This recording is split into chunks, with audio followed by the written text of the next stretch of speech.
હે ગાઈસ, આજે સન્ડે હતો તો મેં ડાકોર જવા માટે નીકળી ગયો અને રાતના વાગ્યા છે 4:30.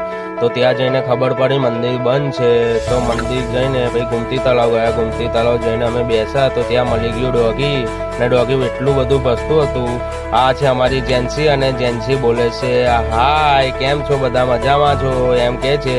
અને ત્યાં મળી ગઈ અમને રાણુ મંડળ મળી ગઈ, ને ત્યાં જઈને બહુ બધા ગીતો ગાતી હતી. અને આ આવશે એક અંકલ, અને અંકલ એટલું બધું વોકિંગ કરે છે ને, તો તમે જોઈ શકો છો, બહુ બધું વોકિંગ કરે, થાકતા પણ નતા અંકલ તો ઘડીએ. પછી અમે ગયા મંદિરે, પણ મંદિરના દ્વાર બંધ હતા, તો બહુ વાર લાગે એવી હતી. 6:30 મંદિર ખુલે એવું હતું. તો અમે પાછા ગયા ફરવા માટે, ને પછી સવાર 6:30 થયા તો અમે ગયા જોવા માટે મંદિર. તો મંદિરના દ્વાર બંધ હતા, તો પણ આ થોડીક વારમાં ખુલી જશે, અને ખુલી ગયા છે દ્વાર.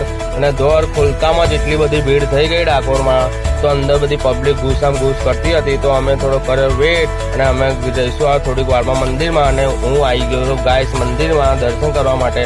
અને થોડીક જ વારમાં આરતી ચાલુ થશે, તો પછી અમે થોડીક જ વારમાં આરતીની વેટ કર્યો, અને થોડીક જ વારમાં આરતી ચાલુ થઈ ગઈ. અને અમે થોડુંક આરતીમાં ઉભા રહ્યા, મસ્ત રીતે દર્શન કર્યા રણછોડ રાયના.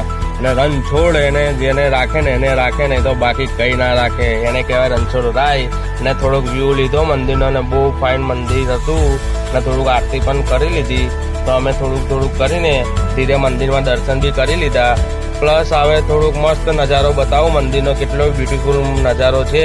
અને ત્યાં જઈને બહુ જ મસ્ત સુકૂન મળે છે. ને ખરેખર ડાકોર જવું તો ભાગ્યમાં લખ્યું હોય તો જ જવાય, ને તો ખરેખર ના જવાય ગાઈસ. ને થોડોક વિડીયો બી બનાવી લીધો મેં, થોડોક મૂકવા માટે બ્લોગમાં. તો હવે થોડાક પાડીશ ફોટા, અને ફોટા પાડીને હું જસ્ટ બરોડા જવા માટે નીકળીશ. ચલો હવે ગાઈસ આપણે મળીશું શાંતિથી આવતા બ્લોગમાં. બાય, ચલો બાય.